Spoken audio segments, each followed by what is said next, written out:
Sir, bagamat hindi pa po natin alam kung kailan posible talagang maging fire out ito pong sanitary landfill dyan sa Navotas, oras po na ma-fire out siya, yun pong tindi ng usok, usually gaano po yan katagal bago mawala para po sa kaalaman ng mga affected areas? Yes po, kung gagawin natin yung cooling method talaga at hinahalukay nga yung mga other area pa na nag-emit ng smoke, ay makikita natin yan talaga ang baga sa ilalim.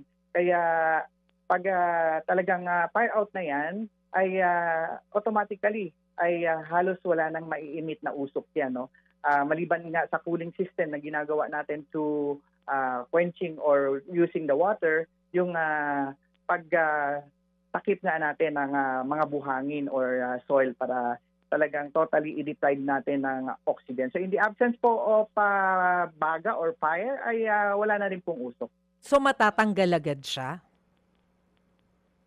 Yes po, talagang hindi namin yan iiwanan hanggat merong mga baga. Kaya sa tulong rin ng mga heavy equipment tulad ng mga bulldozer nga, ay tinuturo natin kung saan ang dapat talagang hinahalukay para doon makakapag-concentrate ng cooling at tatakpan natin yun. No? So yun po ang ginagawa nating operation talaga doon.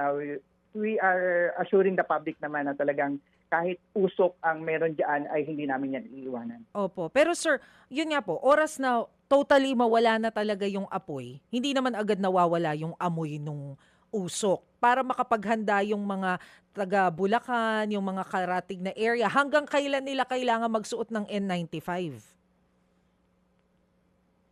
Pagdating po dyan ay meron naman tayong Environmental Management Bureau na nagpapaalala at meron din tayong mga respective LGU no, na minomonitor ang